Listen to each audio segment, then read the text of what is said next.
Un chien sans nom. Un homme sans issue. L'un coincé dans une cave froide, attaché et les yeux bandés, l'autre, un chien errant aux pattes cassées, avec un souvenir d'amour depuis longtemps enfoui. Pas de badge, pas de partenaire, pas d'ordre, juste l'instinct. Et quand tout le monde a abandonné l'adjoint Colaris, un berger allemand oublié n'a pas abandonné. Il a entendu le silence, il a percé l'obscurité, et ce qu'il a fait ensuite vous redonnera foi en la loyauté et en la seconde chance.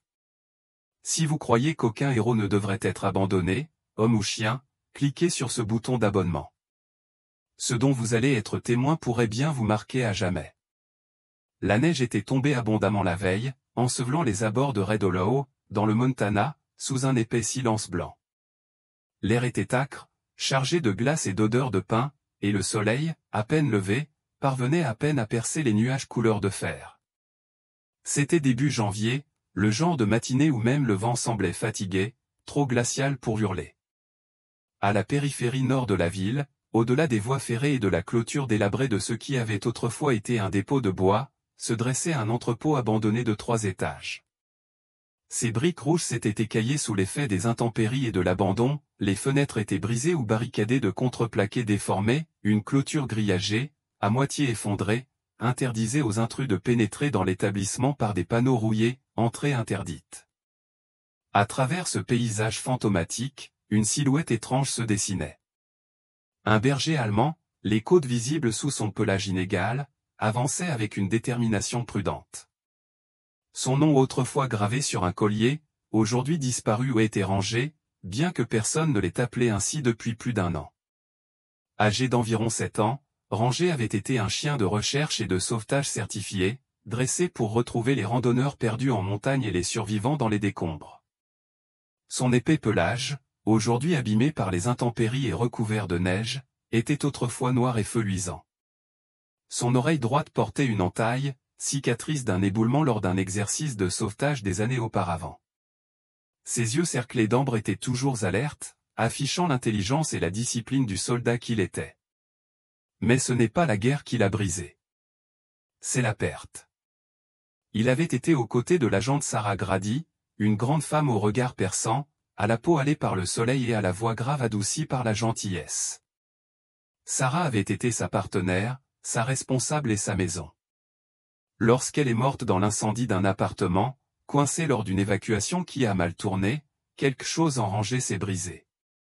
Il avait tenté de la tirer des poutres en feu jusqu'à ce que ses pattes saignent. Mais le feu l'avait emporté. Lorsque le service l'a recueilli, quelque chose en lui a refusé de rester. Une nuit, il s'est éclipsé dans les bois et n'est jamais revenu. Désormais, vivant de miettes et de son instinct, Ranger n'était plus qu'un fantôme errant parmi tant d'autres aux abords de la ville. Mais ce matin-là, quelque chose le captura, un son, un gémissement qui ne provenait ni d'un renard, ni d'un écureuil, ni d'un cerf blessé, non, c'était un humain, bas, faible, désespéré. Il s'arrêta, la tête penchée. Le son revint, étouffé par le bois et la neige. Les oreilles de Ranger tressaillirent. Il s'avança vers l'entrepôt, le nez frémissant.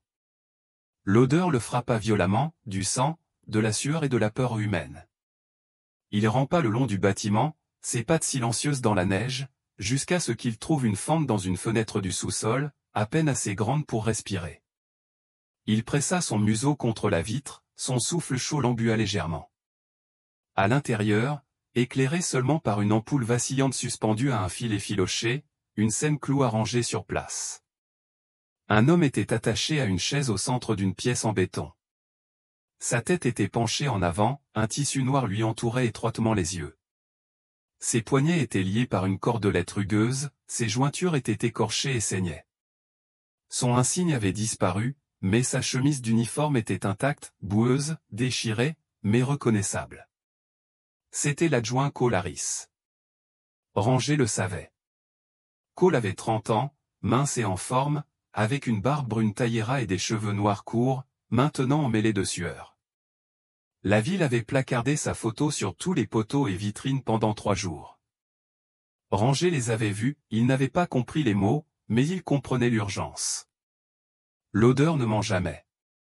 L'homme à l'intérieur sentait la douleur, mais aussi la force, quelque chose de familier, la même stabilité que Sarah avait autrefois. Cole remua, un léger gémissement s'échappa de ses lèvres. Ranger grogna doucement par instinct, pas par menace. Cole releva brusquement la tête, il ne voyait rien, mais il entendait. « Qui est là » grinça-t-il. « Aidez-moi, s'il vous plaît. » Les pattes de Ranger grattèrent le verre dépoli. Cole se figea, le grognement retentit de nouveau, plus faible cette fois. « Un chien » murmura-t-il. « Est-ce que, mon Dieu, est-ce que c'est un chien ?» À cet instant, quelque chose changea chez Ranger. L'ancien entraînement reprit son cours. Ce n'était pas seulement un homme qui souffrait, c'était un sauvetage, une mission. Et il était le seul à pouvoir l'accomplir. Il donna un nouveau coup de patte, plus fort, mais la fenêtre resta immobile. La pièce était scellée, les murs trop épais. Une odeur de sang et de moisissure lui montait aux narines. Il ne pouvait pas entrer, pas encore, mais il se souvenait, il pouvait revenir. Des pas rangés s'éloigna de la vitre. À l'intérieur, Cole se tendit tandis que l'ampoule vacillait et que des ombres dépassaient le cadre. Le ravisseur revenait. Ranger fondu dans l'ombre. À quelques pâtés de maison de là, plus près du bord de Main Street, une femme est sortie d'un petit bâtiment métallique sur lequel était écrit clinique vétérinaire Bennett. Lisa Bennett, 28 ans, était petite, la peau pâle, avec une masse de boucles blonds vénitiens attachées en un chignon lâche. Des taches de rousseur lui couvraient le nez et ses bottes étaient éraflées par la boue. Lisa avait une attitude calme et chaleureuse, mais un regard réservé où le poids d'années passées à soigner des animaux que l'on abandonnait. Ce matin-là, derrière la clinique, elle portait une gamelle de croquettes et un thermos d'eau. Elle les posa sur une dalle de ciment et siffla doucement. « Allez, soldat » murmura-t-elle. « Tu as bien mérité ton petit déjeuner. » À sa surprise, le grand berger allemand s'approcha, boitant légèrement, le regard méfiant mais fixé sur elle. Elle s'accroupit, lui offrant espace et patience. « Tu as une mine d'enfer » dit-elle doucement. Ranger ne mangea pas tout de suite. Il laissa tomber quelque chose à ses pieds. Lisa cligna des yeux, c'était une chaussure couverte de boue, déchirée, mouillée, visiblement usée. Elle la ramassa et se figea. Le cuir portait une pièce, un emblème, une étoile argentée avec un pain. Elle avait déjà vu ça, c'était la botte de service standard du département de police de Red Hollow. Et quelqu'un avait saigné dedans. Ranger recula de 2 pas, les yeux fixés sur elle, puis, sans un bruit, il se retourna et disparut dans la neige. Lisa fixait la botte, le cœur battant. Elle savait ce qu'elle devait faire. Elle prit son téléphone. Lisa Bennett était assise à son bureau, au fond de la clinique vétérinaire Bennett. La lumière fluorescente du plafond clignotait avec un bourdonnement irrégulier qui la rendait folle depuis des semaines. Une odeur d'antiseptique et de fourrure flottait dans l'air, mais elle ne parvenait à se concentrer que sur la botte boueuse posée sur une serviette bleue à côté de son clavier. Elle l'avait nettoyée juste assez pour que le logo soit lisible, étoile argentée, blason en forme de pain. Ce n'était pas n'importe quelle botte, c'était celle du service de police de Red Hollow. De légères traces de sang séché près de la languette et du talon lui retournèrent l'estomac. Elle ouvrit son ordinateur portable et lança les informations locales. Dehors, la neige continuait de tomber sans interruption, enveloppant la petite ville de montagne d'un silence blanc et feutré. La vidéo à l'écran se mit en mémoire tampon, puis se lança. Il était là, l'adjoint Cole Harris, 30 ans, vu pour la dernière fois en patrouille 3 nuits auparavant. Contact radio perdu peu avant 23 heures. Aucun signe de lutte, aucun suspect, aucun véhicule, aucun corps, juste un bon policier qui avait disparu dans l'obscurité. Lisa serra les dents. Elle n'était pas proche de Cole, mais elle se souvenait de lui lors des événements de la ville. C'était le genre d'homme qui saluait toujours les enfants par leur nom, le genre à ramener les chiens perdus même après son service. Elle se souvenait de l'avoir vu s'accroupir un jour pour tendre une barre de céréales à un chien errant fugueur derrière la clinique, un berger allemand, rien que ça. Le même qu'elle venait de nourrir. Son cœur battait fort lorsque la connexion la frappa de plein fouet.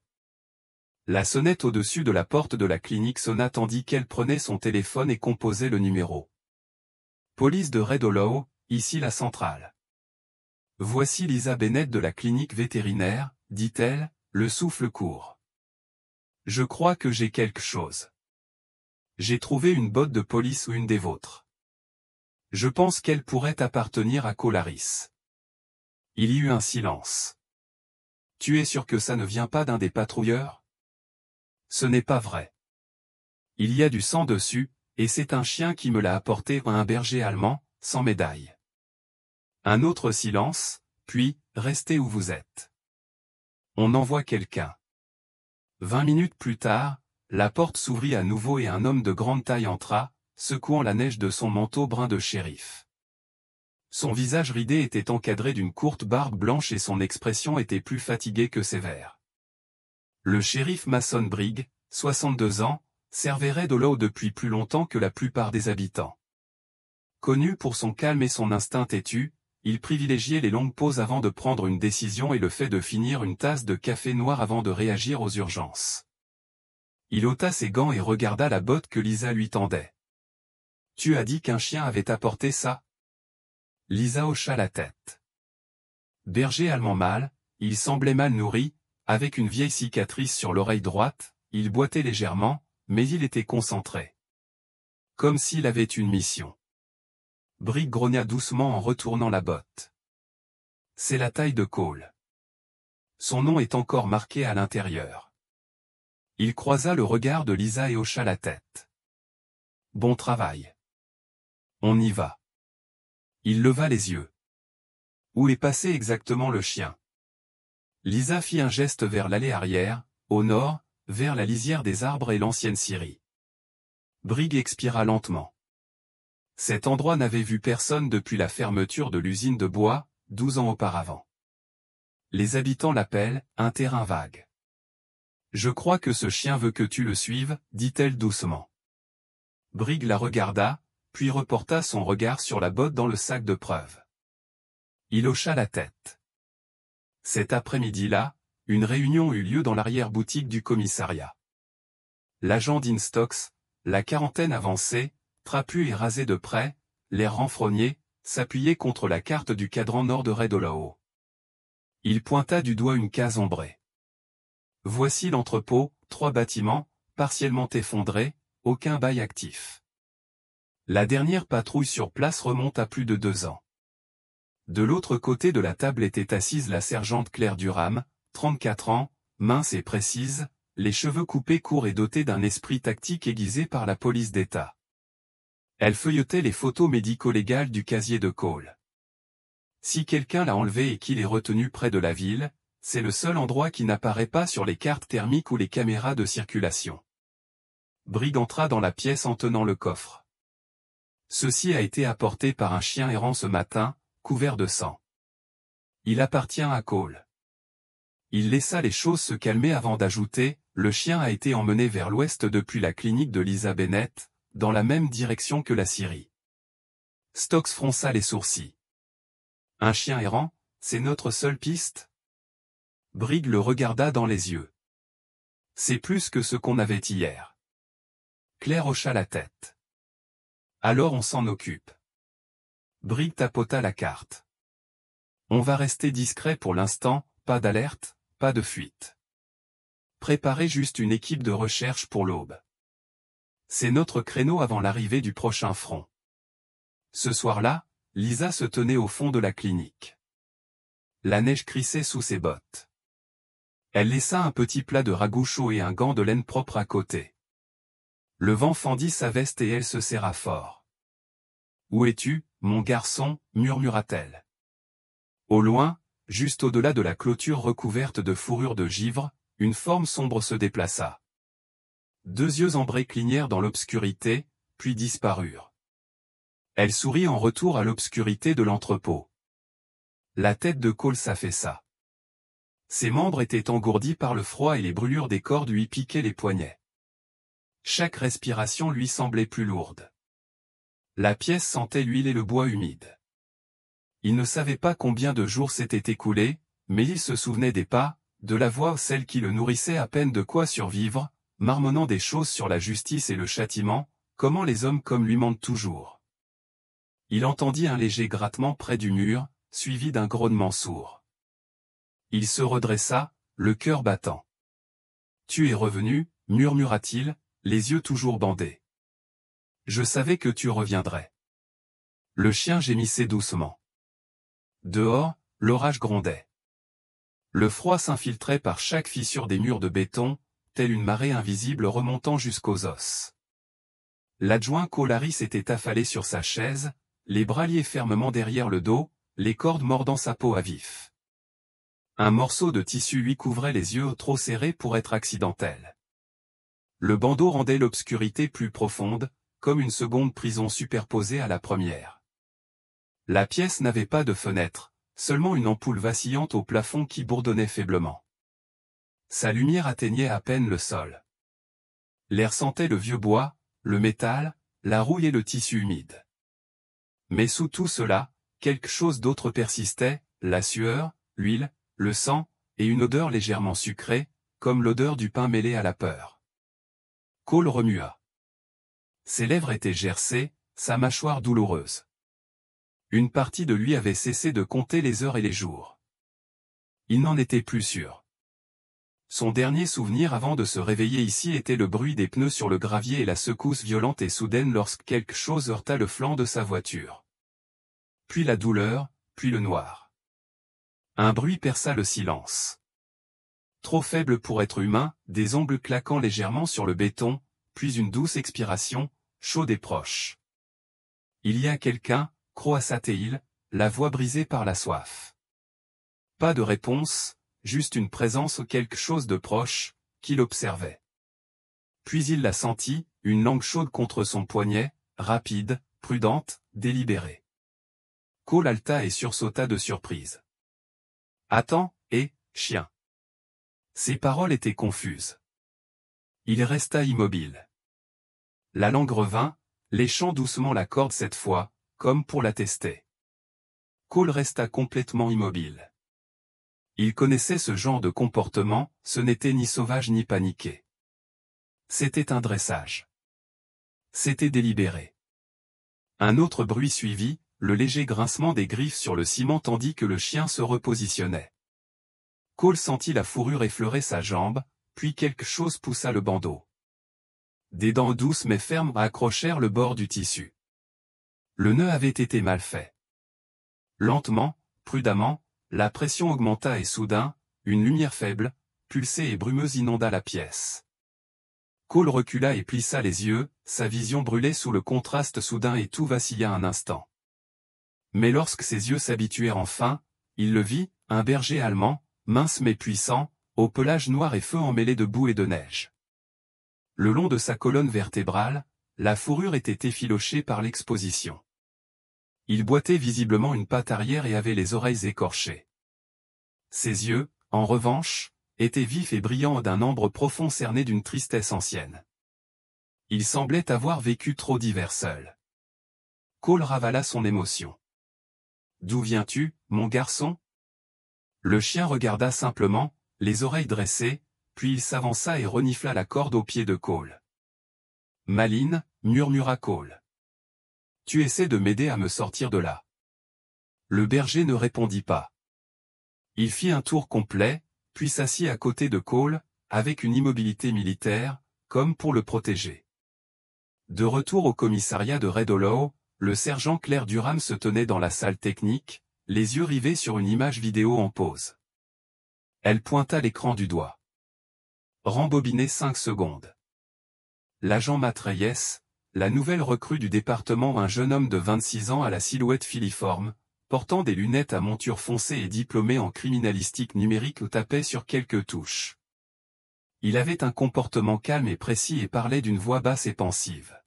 « C'est encore le berger, dit-il, au même moment que Lisa. Il traverse la route départementale 12 en transportant quelque chose. » Claire se pencha. « Peux-tu zoomer ?» L'image granuleuse s'est corrigée. Dans la bouche du berger pendait une unique botte, semelle transparente, cuir foncé, sang sur le col. C'est à Cole, murmura-t-elle.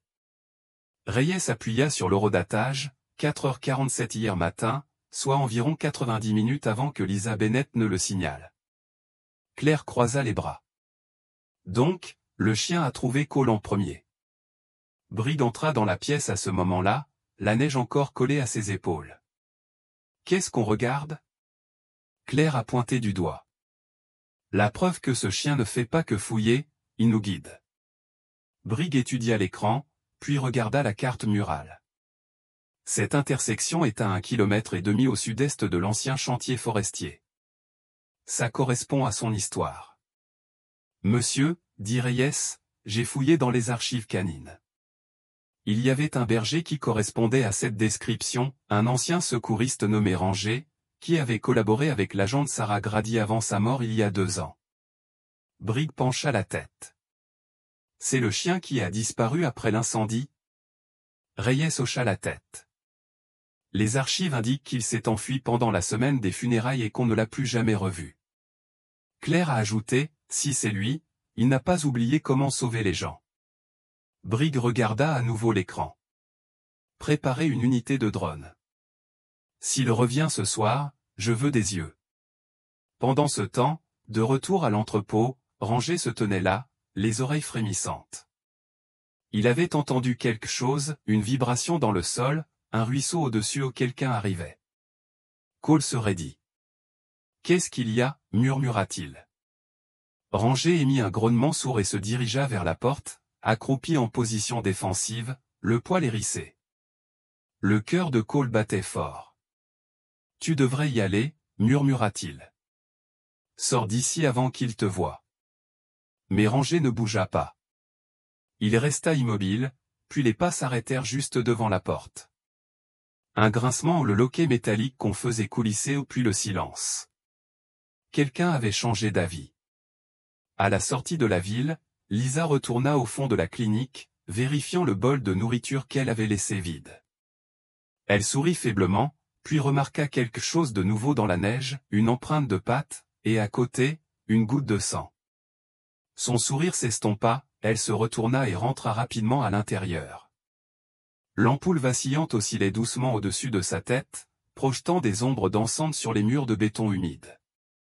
L'adjoint Cole Harris cligna des yeux dans la pénombre, ses pupilles s'habituaient lentement après des heures, voire des jours, d'obscurité forcée.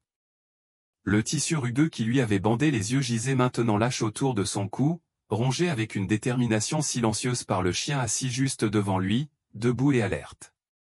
Les yeux du berger allemand étaient profonds, d'un brun profond, cerclés d'ambre, chargés de souvenirs. Ils ne bronchaient pas et ne cherchaient pas l'approbation, ils observaient simplement, fidèles et constants. Ranger l'avait choisi. L'espace d'un instant, Cole oublia les cordes qui lui brûlaient les poignets, la douleur dans son dos, l'engourdissement dans ses jambes. Il ne parvenait à se concentrer que sur la présence du chien, sa familiarité malgré sa première rencontre. Il laissa échapper un long soupir tremblant. « Merci », murmura-t-il d'une voix sèche et rauque. « Tu m'as redonné la vue. » Ranger pencha la tête, les oreilles frémissantes, puis se déplaça avec une soudaine urgence. Le chien se dirigea vers la cage d'escalier et laissa échapper un aboiement grave et aigu, puis un autre, résonnant dans le couloir en ciment. Sa queue était raide, tous ses muscles tendus. Il appelait à l'aide. Cole se redressa. « Tu essaies d'appeler quelqu'un » demanda-t-il, la voix tremblante d'un nouvel espoir. « Petit malin, continue comme ça » aboya Ranger, le son résonnant contre les murs. Au commissariat de Red Hollow, Lisa se tenait dans l'étroit couloir devant le bureau technique, le manteau humide de neige fondue, un épais dossier en papier craft à la main, les sourcils légèrement froncés. Lorsque le sergent Claire Durham sortit pour l'accueillir, Lisa lui tendit le dossier. « J'ai fouillé dans mes vieux dossiers », dit Lisa. « Photos, notes, formulaire d'admission, voilà tout ce que j'avais sur un chien qui correspondait à votre berger noir et feu errant, mâle, environ 7 ans, réaction dressée, cicatrice à l'oreille gauche, léger déséquilibre de la hanche arrière droite. Je traitais un chien comme lui. Il s'appelait Ranger. » Claire parcourut les documents en hochant lentement la tête. « Nous l'avons identifié grâce au dossier du service canin. Il a été affecté à l'unité de l'agente Sarah Grady il y a 2 ans. Lisa expira. Je me souviens de Sarah, elle l'a amené une fois après une intervention sur les feux de forêt. Elle a dit qu'il avait sauvé un enfant coincé sous un hangar effondré. Elle est morte dans l'effondrement de son appartement, dit Claire doucement. Il a disparu le jour de ses funérailles, tout simplement. À ce moment-là, l'agent Matt Reyes sortit la tête de la salle technique. J'ai quelque chose. Le capteur de mouvement du drone a détecté une activité près du coin sud de la Syrie. Une forme de la taille d'un berger se déplaçait d'est en ouest, s'arrêtant près d'une bouche d'aération du sous-sol. Il afficha une image thermique granuleuse montrant une silhouette chaude à côté d'une structure froide beaucoup plus grande. Claire se tourna vers Lisa. Ton chien vient peut-être de nous mener à Cole. Lisa sentit sa poitrine se serrer. Alors ne perds pas de temps. De retour à l'entrepôt, Cole tressaillit au bruit de pas au-dessus de lui. Ranger cessa d'aboyer et se baissa près de la cage d'escalier, les oreilles aplaties tandis que les pas lourds ralentissaient, 1, 2, puis le silence. Cole murmura, c'est lui, n'est-ce pas? Ranger ne fit aucun bruit, mais sa posture raide et ses yeux crispés le confirmèrent. La porte ne s'ouvrit pas, à la place, un bruit sec retentit au plus profond du bâtiment en métal contre béton. Un signal, un avertissement? Cole n'en savait rien. Ranger s'éloigna de l'escalier et retourna auprès de Cole. Il se rassit, effleurant brièvement du nez les mains liées de Cole, comme pour dire « Tiens-toi bien ». Dans le bureau de commandement de la police de Red Hollow, le shérif Mason Briggs se penchait sur le plan de la Syrie. Ses lunettes glissaient sur son nez, ses mains burinées planaient au-dessus de la grille. Ce complexe comporte 4 structures principales, a-t-il expliqué. L'une d'elles s'est effondrée en 2009. Le sous-sol est encore à peine stable. Si le chien traîne par là, c'est par là qu'on commence. Claire appuya sur une marque rouge près du quai de chargement. On se déploie ici. Approche silencieuse au pas de sirène. On veut Cole vivant. Briggs grogna. Alors, on ferait mieux d'avancer avant que la tempête n'arrive.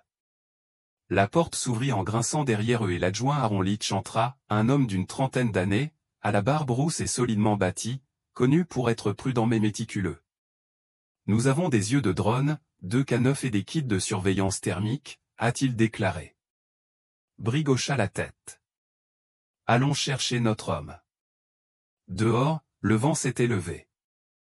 Un mur de neige grise s'abattait sur les montagnes telle une armée d'envahisseurs. Au sous-sol, Ranger gémissait, une énergie nerveuse le parcourant. Cole appuya sa tête contre le mur. Tu n'es pas n'importe quel chien errant, n'est-ce pas, Ranger? Ranger le regarda. Cole sourit, faiblement mais sincèrement. Tu as été formé pour ça, pour des gens comme moi. Tu m'as choisi. Le chien lui a léché la main. Cole sentit une bouffée d'espoir monter dans sa poitrine, fragile et vive. Il ferma les yeux et attendit, le vent hurlant contre le bardage en aluminium rouillé de la Syrie abandonnée. L'entrepôt transperçait chaque fenêtre fissurée et chaque volet mal fixé, et la neige dansait en spirales acérées sur les quais de chargement à moitié enfouis. Alors que la lumière du soir commençait à s'estomper derrière les collines couvertes de fourrure de Red Hollow, la ville en contrebas était silencieuse. Les guirlandes de Noël pendaient encore aux gouttières, vacillant faiblement sous la tempête, mais ici, dans ce quartier oublié, seules les ombres bougeaient. Dans le sous-sol en béton, l'ampoule suspendue au-dessus de sa tête oscillait légèrement, réagissant à des pas lointains lents, posés, attentifs. Cole Harris, toujours ligoté et endolori, releva légèrement la tête. Ses yeux se plissèrent en percevant le rythme des bottes au-dessus de sa tête. Il les avait déjà entendus, le ravisseur revenait. Ranger était accroupi dans un coin, caché derrière une étagère en métal rouillé. Son manteau beige et noir se fondait dans les ombres poussiéreuses, et sa respiration était lente et lente. Tous les poils de son dos se hérissaient. L'odeur qui avait envahi le bâtiment quelques minutes plus tôt était une odeur qu'il connaissait désormais, âcre de rage, de sueur et de fumée de cigarette, l'odeur de quelque chose qui ne tournait pas rond. La porte s'ouvrit dans un long gémissement, puis il entra. Ray Morton, la cinquantaine avancée, costaud, les épaules voûtées, les yeux enfoncés, entra, une lampe torche à la main et un plateau de nourriture. Son jean était taché d'huile et son manteau de flanelle effiloché aux manches. Il avait une barbe en bataille et des cheveux noirs clairsemés, lissés en arrière. Une longue cicatrice courait le long de sa mâchoire gauche où une vieille blessure datant de l'époque où il était agent de sécurité. Ancien gardien de nuit dans un établissement psychiatrique, Ray avait des antécédents d'agression, un comportement instable et de multiples témoignages de menaces envers ses collègues. Son licenciement avait eu lieu après une dépression nerveuse, mais il s'était évanoui dans les faubourgs de Red Hollow, vivant dans des caravanes, acceptant des petits boulots et accumulant d'étranges griefs. Il se tenait maintenant devant Cole, son regard scrutant son visage avec une intensité indéchiffrable. « Tu dors ?» demanda Ray en posant le plateau. « Je parie que vous avez faim, monsieur le député. » « J'ai été généreux, n'est-ce pas ?» Cole ne dit rien. Sa gorge brûlait, et il savait qu'il valait mieux ne pas provoquer. Ray plissa les yeux. « Tu souriais toujours pendant tes patrouilles, comme si tu étais meilleur que nous. Comme si tu savais quelque chose que nous ignorions. Maintenant, regarde qui est aveugle et ligoté. » Il se pencha vers moi. « Tu sais pourquoi tu es là, Cole ?» Cole ne répondit pas et souffla. « Tu es là parce que tu fais respecter leurs règles, pas la vérité, ni la justice. Tu as oublié que des gens comme moi existaient, coincés dans un coin. » Ranger remua légèrement, le corps tremblant non pas de peur, mais de retenue. Ses yeux ambrés se fixèrent sur la ceinture de Ray, où un cutter était accroché dans une pochette en cuir. Ray se releva et contourna lentement Cole. C'est drôle comme les gens oublient les plus discrets. Mais moi, je n'oublie jamais. Il fit demi-tour vers le fond de la pièce en marmonnant. C'est alors que Ranger bougea, silencieux comme une vapeur. Il rampa le long du mur du fond, plaçant chaque patte avec une précaution chirurgicale. Ray ne le vit pas. Dehors, la tempête de neige s'était apaisée, laissant place à une légère bourrasque, même si des nuages masquaient encore le ciel. Juste au-delà de la clôture du parc à bois, deux SUV banalisés tournaient au ralenti, phares éteints. À l'intérieur, le shérif Mason Brigg, accroupi sur une tablette, observait les données thermiques du drone. Son front était froncé sous sa casquette doublée de laine, son souffle était visible dans l'air froid. À sa gauche se tenait le sergent Claire Durham, emmitouflé dans son équipement tactique, un fusil à canon court en bandoulière. Ses bottes étaient silencieuses sur le sol gelé, et son regard ne quittait pas le bâtiment. « Il y a encore du mouvement au sous-sol, » dit-elle. Un corps chaud vient d'entrer. De forte corpulence, probablement un homme. Brigg hocha la tête. C'est lui. L'adjoint Aaron Leach, à la barbe rousse et calme sous la pression, se tenait plus en retrait, dirigeant les agents par signe de la main. La porte d'accès est toujours scellée, rapporta Teil. Mais nous avons trouvé une piste des empreintes de bottes et de pattes venant de la pente près de l'ancienne rampe de chargement. Le chien et l'homme pourraient être notre chien errant et Cole. Brigg régla sa radio. Équipe Alpha, arrêt. On y va à mon signal. Pas de tir, sauf si on nous tire dessus. On veut que Cole respire. À l'intérieur de l'entrepôt, Ray reprit la parole. Cet endroit, dit-il en désignant le plafond couvert de moisissures, était autrefois rempli d'hommes comme moi, travail acharné, nuit tranquille. Tout le monde s'en fichait. Puis ils ont fermé et nous ont renvoyés chez nous avec une simple tape dans le dos. Tu sais qui n'a pas perdu son emploi. Il se pencha de nouveau. Toi. Ranger avança d'une patte. Cole, observant du coin de l'œil, murmura, pas encore. Pas encore. Ray se retourna. Son regard se posa sur le chien. Il se figea. Ranger resta complètement immobile. Le visage de Ray se tordit. Encore toi. Cole retint son souffle. Ray s'avança lentement, attrapant sa ceinture. J'ai cru te voir hier soir. Ses lèvres s'ouvrirent juste assez pour révéler ses dents. Ray grogna, tu es accompagné? Un mute, hein? Quelqu'un avec un badge? Puis vint l'aboiement, un aboiement puissant et autoritaire qui résonna dans tout le bâtiment. Et avec lui, des voix à l'extérieur, police. Sortez, les mains bien en vue. Ray se retourna, la panique illuminant son visage. Non, non, non, non.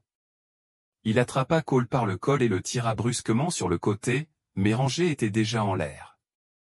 Il frappa Ray en pleine poitrine, ses dents pointées non pas pour le mutiler, mais pour le désarmer. Ils s'écrasèrent au sol, le cutter s'échappant hors de portée de Ray. Cole trébucha sur le côté, le cœur battant la chamade.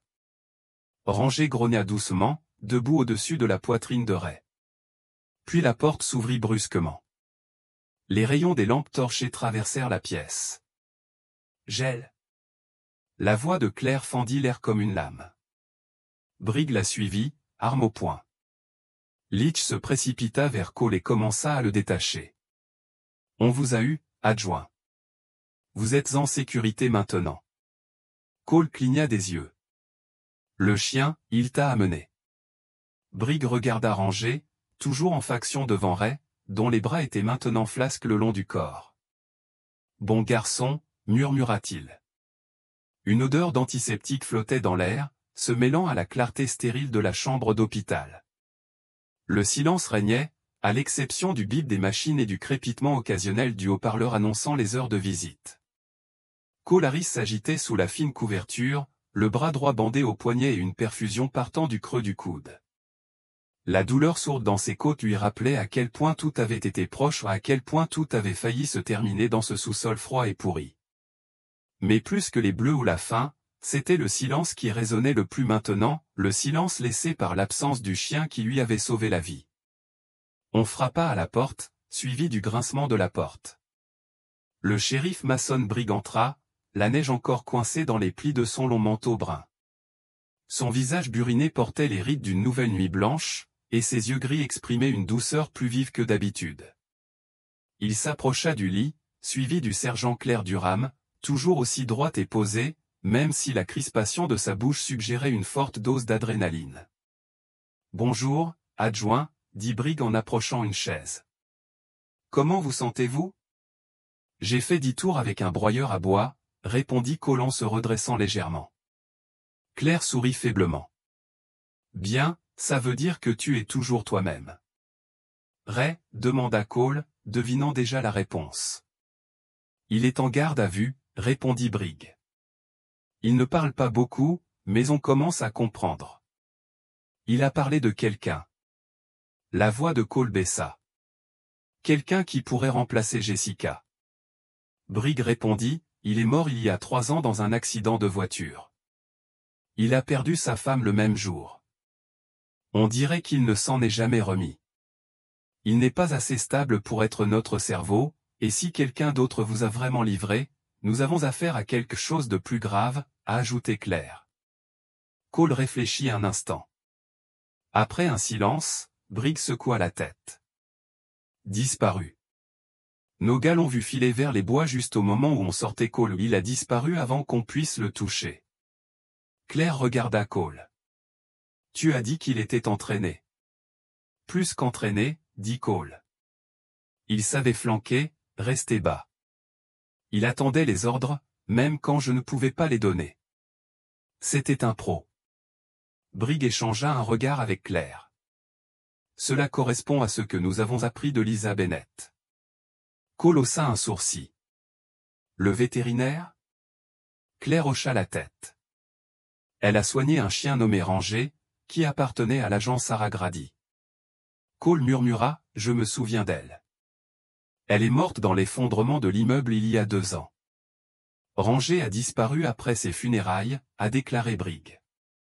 Personne ne l'a revue depuis, jusqu'à maintenant. Cole se pencha en arrière, la vérité s'installant lourdement dans sa poitrine, il n'avait pas seulement survécu, il s'était souvenu de qui il était. De l'autre côté de la ville, les fenêtres du petit chalet de Lisa Bennett étaient embuées par la vapeur d'une bouilloire bouillante. L'endroit était chaud et encombré, habité. Des livres étaient empilés sur des étagères basses, une couverture de laine drapée sur un canapé usé. Au pied de celle-ci se trouvait un coussin polaire taché de sang, plié avec soin. Lisa s'agenouillait à côté, frottant doucement la tache rouge séchée avec un chiffon humide. Elle ne pleurait pas, Lisa n'était pas du genre à pleurer, mais ses gestes étaient lents et respectueux. Ranger s'était allongé ici une fois, 2 nuits auparavant, pour lui apporter la botte. Elle se souvenait de la façon dont il l'avait observé, non pas comme un chien errant, mais comme quelqu'un qui comprenait l'espace dans lequel il pénétrait.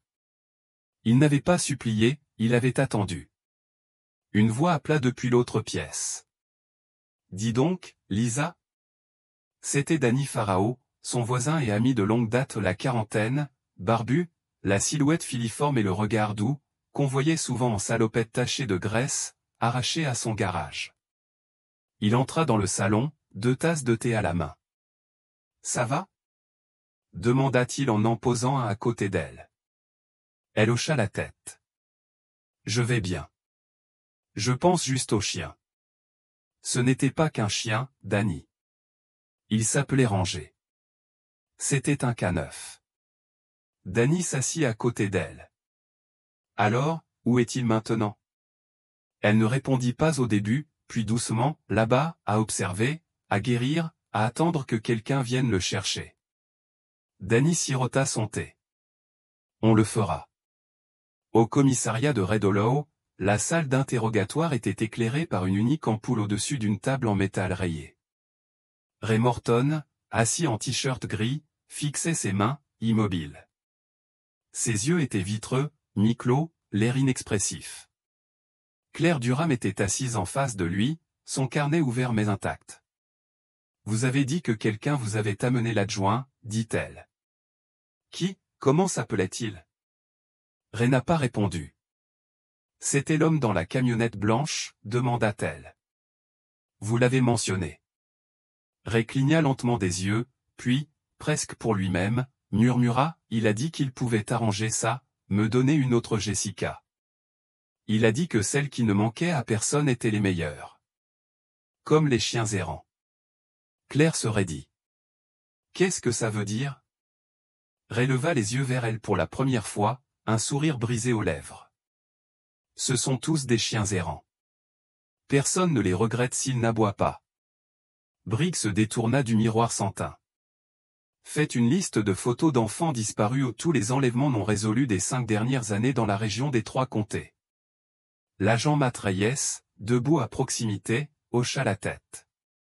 La voix du shérif Briggs baissa, et dit au FBI que c'est plus grave que ce que nous pensions. Cette nuit-là, dans le silence pesant de la forêt, une silhouette se déplaça à travers les arbres.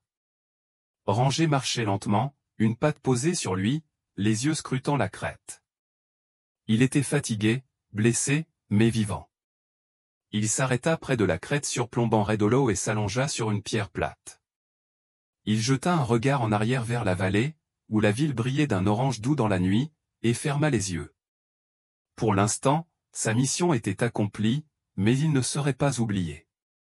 La lumière matinale sur Red Hollow portait le lourd silence de l'hiver, mais dans le bureau du shérif, l'atmosphère était tendue et animée. Des dossiers étaient ouverts sur chaque bureau. Les tableaux blancs étaient remplis de noms griffonnés et de plaques d'immatriculation floues. Au centre de la salle de briefing, le shérif Mason Briggs se tenait debout, les mains jointes dans le dos, le visage ridé par la concentration.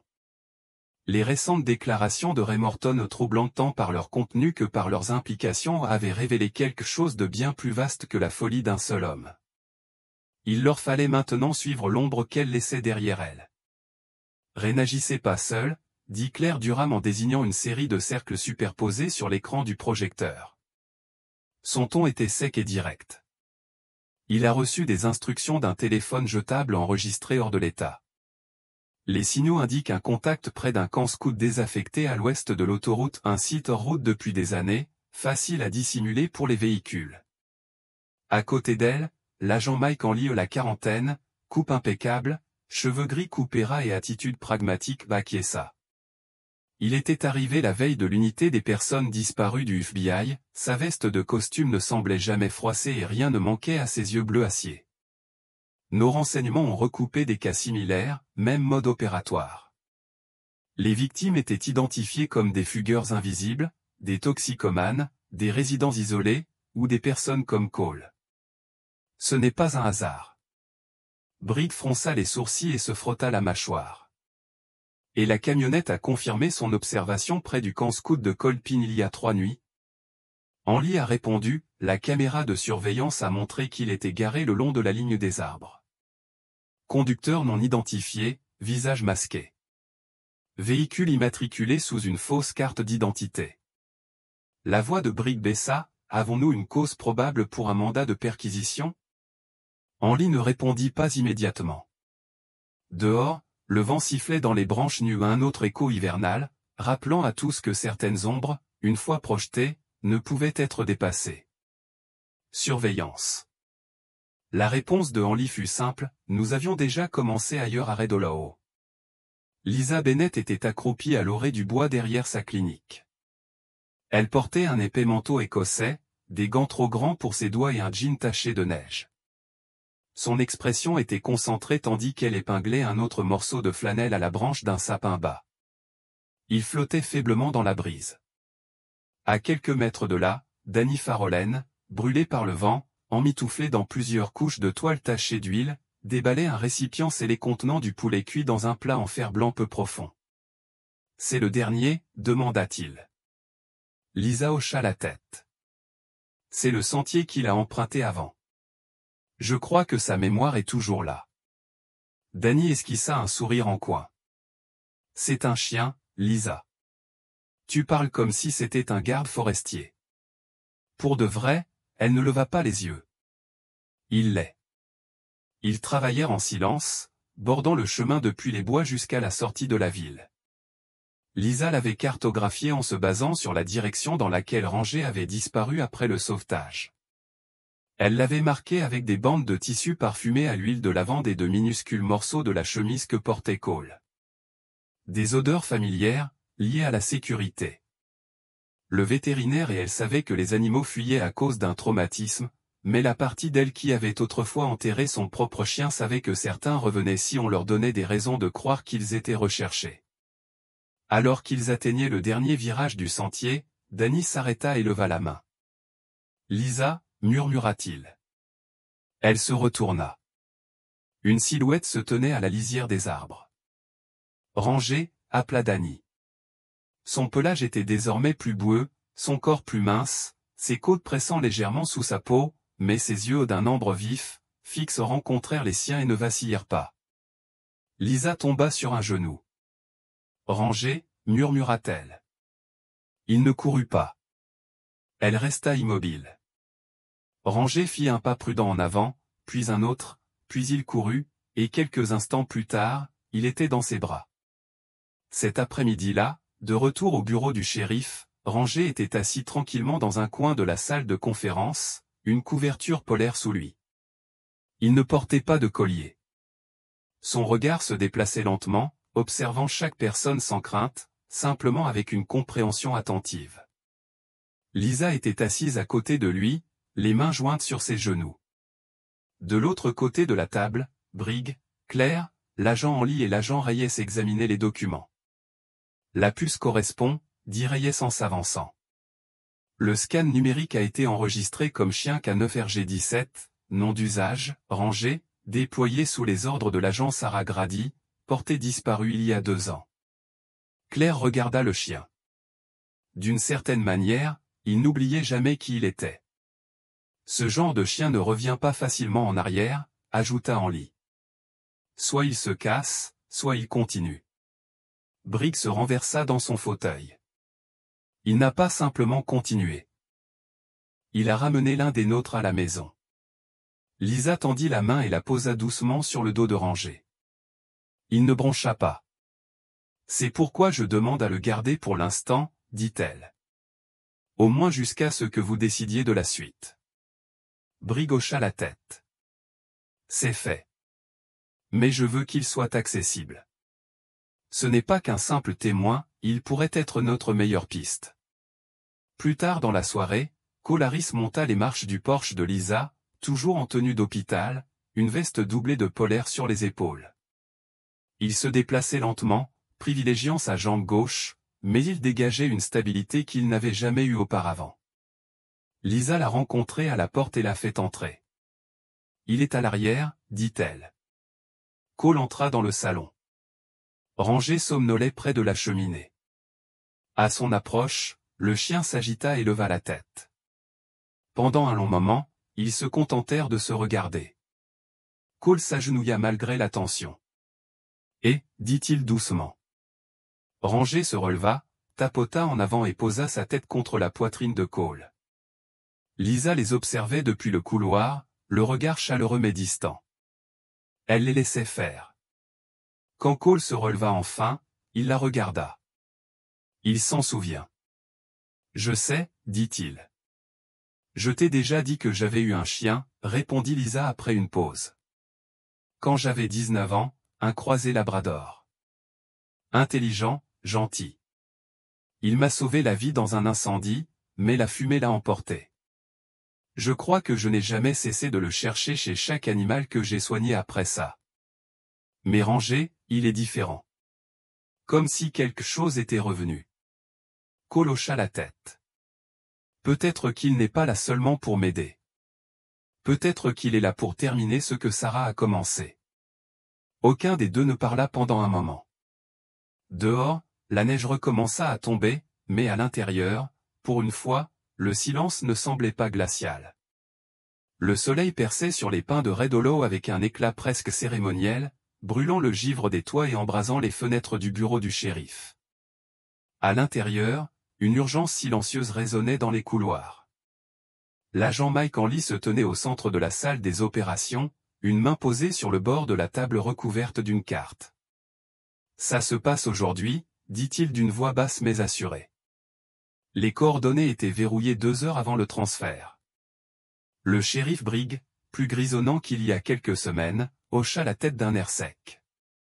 Tout le monde est au courant. Aucune erreur. Dans un coin, Ranger était assis, l'oreille tendue, le regard fixé sur la projection du camp de scouts boisé où la camionnette blanche avait été aperçue pour la dernière fois.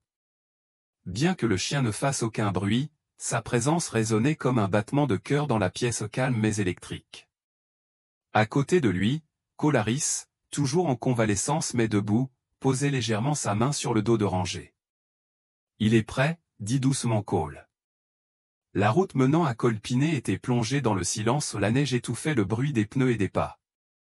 L'équipe tactique du FBI, vêtue d'une tenue anthracite, se déplaçait comme des ombres entre les arbres.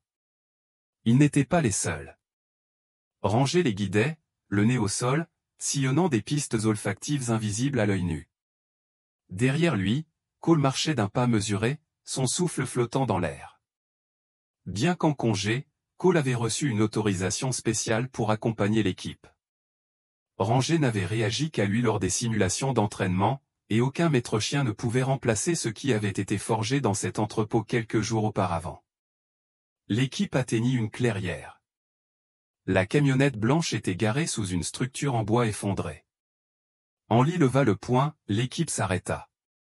Cole s'accroupit à côté de Ranger, qui était tendu, la queue raide, la tête penchée, les oreilles frémissant à des sons qu'il n'entendait pas. Puis, avec un léger grognement, Ranger s'avança, se faufilant entre les caisses, ne s'arrêtant que pour vérifier l'air. Une porte grinça. Un homme sortit de la camionnette grand, nerveux, le visage caché par une cagoule. Il tenait un presse-papier d'une main, l'autre enfoncé au fond de la poche de son manteau. Alors qu'il s'avançait vers une pile de palettes, une autre silhouette apparut, plus petite, plus large, visiblement armée. La voix de Hanley grésillait doucement à la radio, « Attendez ». Mais Ranger vira soudain à gauche, vers l'arrière de la camionnette. Il s'arrêta devant la porte arrière et aboya une fois, d'un ton sec et délibéré. Le sang de Cole se glaça. Cet aboiement n'était pas une alerte, mais un avertissement. Hanley donna le signal. L'équipe s'élança. Le plus grand pivota, laissa tomber le presse-papier et attrapa sa ceinture, mais il était trop lent. En quelques secondes, les deux suspects furent désarmés, menottés et étendus face contre terre dans la neige. Hanley ouvrit brusquement les portes arrière de la camionnette. À l'intérieur, recroquevillés dans des coins opposés, se trouvaient 2 enfants, une fille et un garçon de 9 ans maximum. Leurs poignets étaient attachés par des attaches autobloquantes, leur visage pâle et conscient. Le garçon gémissait, la fille se contentait de fixer le vide, les yeux écarquillés. Puis Rangé sauta dans la camionnette, s'allongea entre eux et lécha la joue du garçon. La tension s'évanouit. La fille sanglota. Le garçon tendit la main, tremblant, et toucha la fourrure de Rangé. La nouvelle est tombée en quelques heures. Des hélicoptères ont survolé Redolao. Les images de sauvetage granuleuses, tremblantes, réelles montraient Rangé sortant de la camionnette, des enfants accrochés à son cou, des agents arrivant en masse derrière lui. Les présentateurs nationaux ont prononcé son nom comme s'il était une légende. De retour en ville, le calme revint. Cole était assis à côté du shérif Briggs sur les marches du poste, regardant Lisa arriver dans son pick-up. Elle portait une parka vert foncé, ses cheveux auburn tressés en arrière, un sourire subtil aux lèvres. Sur le siège passager se trouvait un sac de couverture pour chien et une glacière remplie de nourriture. Rangé trotta pour la rencontrer et renifla le sac avec approbation. « Il aime le saumon » a-t-elle taquiné. « Maintenant, dis-moi » répondit Cole en se levant pour la saluer. Briggs s'avança et s'éclaircit la gorge. « Lisa Bennett, au nom de Redolao et de l'État de l'Oregon, merci pour votre contribution au retour sain et sauf de Rangé et à l'identification de plusieurs victimes. » Lisa hocha la tête d'un air modeste. « Je viens de nourrir un chien errant. » Briggs secoua la tête. « Non, tu as nourri un soldat. » Ce week-end-là, sur le terrain herbeux derrière le bureau du shérif, une petite estrade avait été installée, avec des chaises pliantes disposées en rangées bien nettes. Le vent était froid, mais le soleil brillait toujours. Ce n'était pas un événement officiel, mais les habitants de Redolao étaient venus quand même, commerçants, étudiants, pompiers, vieilles dames avec des écharpes en laine et des médailles de guerre. Au centre de la scène se trouvait un nouveau badge non pas en métal pour hommes, mais une plaque de collier gravée du Sauk à 9. On pouvait y lire « Rangé aux sentinelles de Redolao ». Cole s'avança en uniforme pour la première fois depuis son retour. Bien qu'il boitait encore, sa colonne vertébrale était droite. Il s'agenouilla devant Rangé et, d'une main ferme, attacha la médaille au collier du chien. « Acceptez-vous l'appel à servir à nouveau » dit-il doucement, plus rituellement que par question. Rangé aboya une fois. Des applaudissements fusèrent de la foule. Lisa s'essuya la joue et murmura « C'est mon garçon ». Dans les mois qui suivirent, Rangé parcourut chaque secteur aux côtés de Cole. Il portait à nouveau son gilet, cette fois sans cicatrice. Les enfants du village le saluaient de la main en le voyant. Les habitants déposaient des friandises pour chiens devant la porte du poste. Lorsque la nuit s'allongea et que les bois devinrent froids, Rangé ne broncha pas. Il était de retour, non pas comme un chien errant, ni comme le fantôme d'un partenaire perdu, mais comme un gardien avec une nouvelle promesse. Et Lisa, elle a lancé le projet Seconde Chance, un programme de dressage pour chiens errants prometteurs, dont beaucoup avaient été retirés de refuge ou sauvés de la maltraitance. Rangé était l'égérie du programme. Chaque samedi, Cole l'emmenait sur le terrain pour des démonstrations, et les enfants accouraient. On l'appelait désormais la sentinelle, non seulement pour ce qu'il avait fait, mais aussi pour ce qu'il surveillait encore. Parfois, Dieu n'envoie pas des anges ailés. Il les envoie avec de la fourrure, 4 pattes et un cœur qui refusent d'abandonner. Rangé était autrefois perdu, une âme oubliée errant dans les ténèbres. Mais même dans l'ombre, Dieu a éclairé un chemin. Ce chemin l'a conduit non seulement à sauver les autres, mais aussi à être sauvé lui-même. Son parcours nous rappelle que, même brisés, nous ne sommes jamais hors d'atteinte de la rédemption. Un but nous attend, même pour ceux dont le monde s'est détourné. Dans votre propre vie, ne sous-estimez jamais ce que la bonté, la patience et la foi peuvent susciter. Vous ne portez peut-être pas d'insigne, mais votre amour pourrait bien être le miracle que quelqu'un d'autre attend. Si cette histoire vous a touché, partagez-la avec quelqu'un qui a besoin d'espoir. Commentez, amen ci-dessous si vous croyez que chaque âme, humaine ou animale, mérite une seconde chance. Abonnez-vous à notre chaîne pour découvrir d'autres témoignages de grâce, de courage et de gardiens silencieux qui marchent parmi nous. Que Dieu vous bénisse et protège ceux que vous aimez.